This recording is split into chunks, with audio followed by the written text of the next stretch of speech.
Hi everyone, I wanted to explore something with you today. I've been working with quite a lot of schools recently, and one of the most common conversations that come up is around behaviour in schools.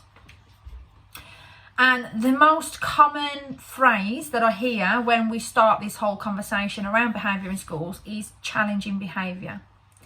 Now, this always starts an internal conversation with myself here to really acknowledge that language, but also to explore it more deeply.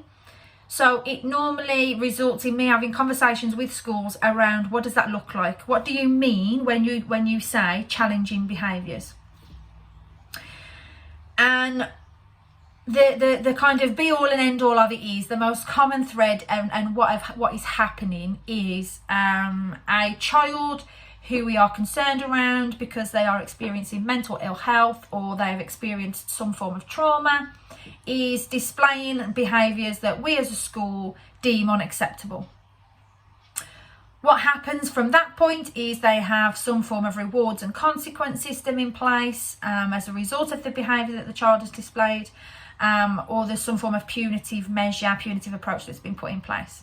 So you have behaved in this way, so you've got detention. You've behaved in this way, so you've lost this, I don't know, luxury item, or you're stopping in at break time or stopping in at lunchtime. You can earn it back if you do X, Y, Z.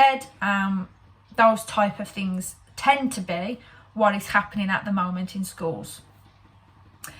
That then encourages from me a little bit of, okay, is that impactful? Does that work? And the vast majority of schools go, no, it's not working, and that's why we need your help. And that's where I come in with a whole new approach to therapeutic strategies and a therapeutic approach across the school. And what that looks like is we shift completely away from punitive approaches.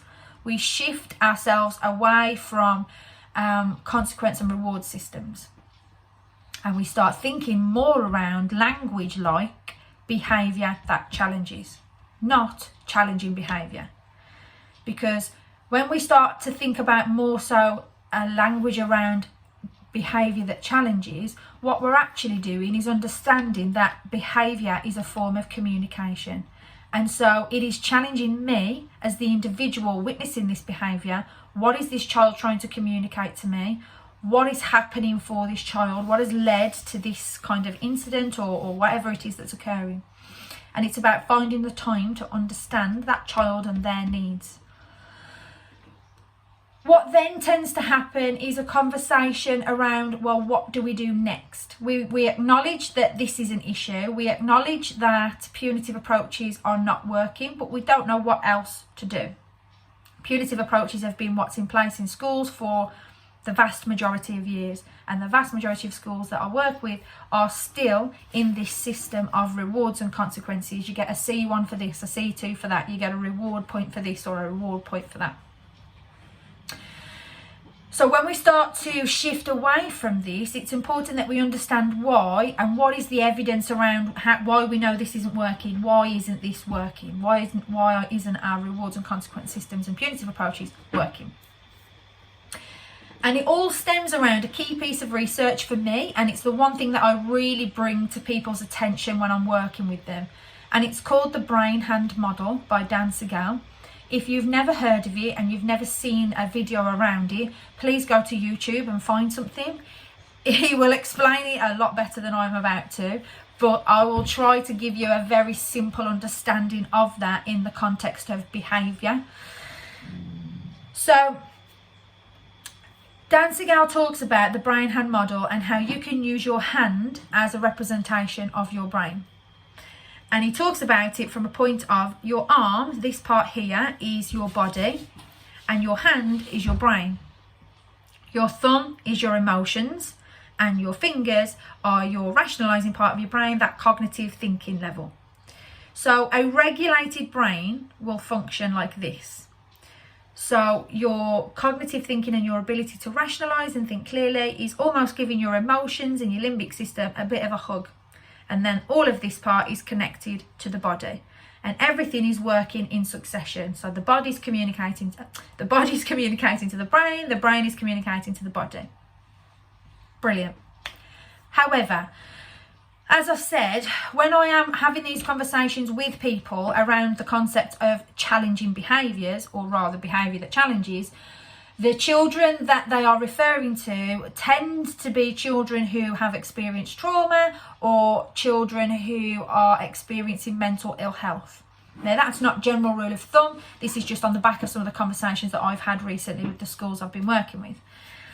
And so what's really, really important to recognise is trauma is not processed at a cognitive level. Trauma is processed within your body. Trauma is processed at a bodily level, and it's almost stored as a memory in your nervous system, which is why sometimes our body reacts before our thinking brain goes, oh, okay, what's going on here?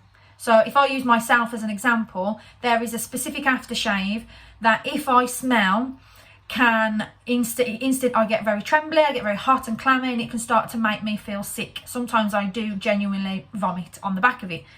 And all of that happens before my brain, my thinking brain, has gone, oh, that's Lynx Africa, I don't like that smell.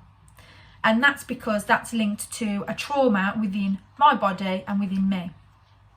So when you then start to engage with children who have gone through these experiences in life or are experiencing mental ill health, you're trying to engage with them at a cognitive level, because you're trying to have a conversation with them around, you've lost your break time, so you're going to go and sit in that room.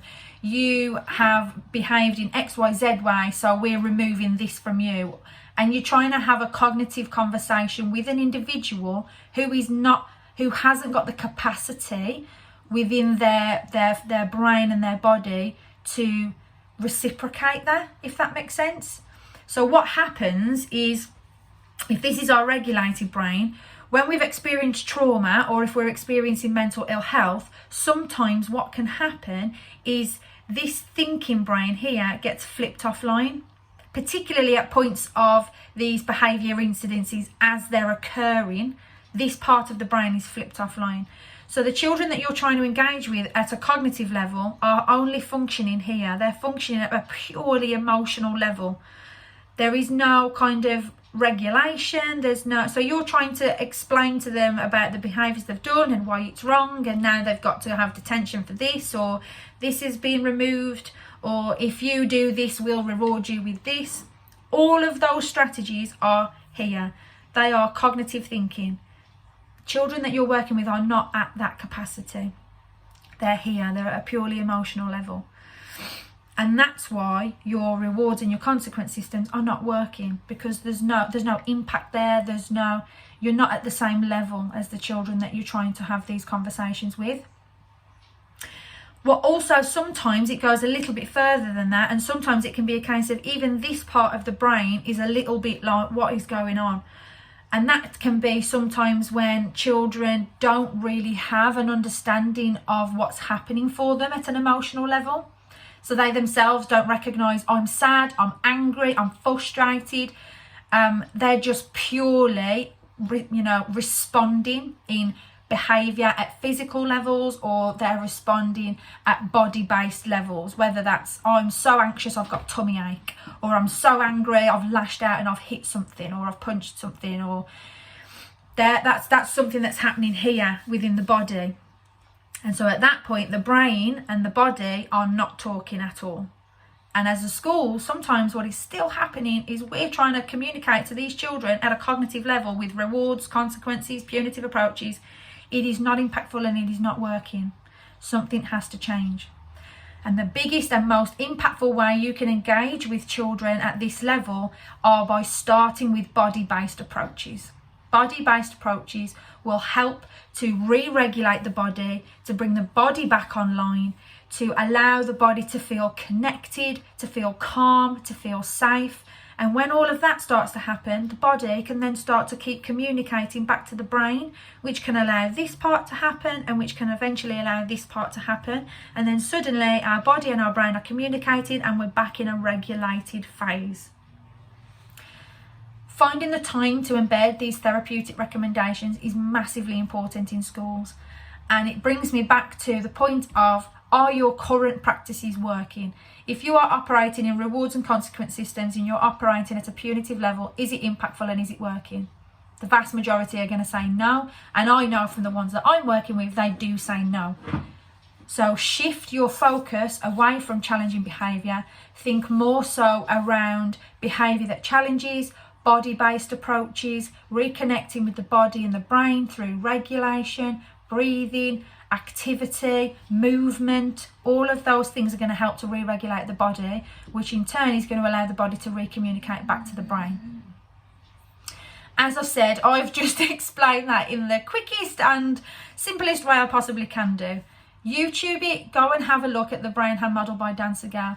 Have a look at trauma-informed schools, trauma-informed practice, whole school approaches to mental health. All of these things are going to make massive, massive impact and massive, massive difference to your whole school culture, your whole school strategy, and will really start to help bring your community together to align to form more mentally healthy environments for everybody.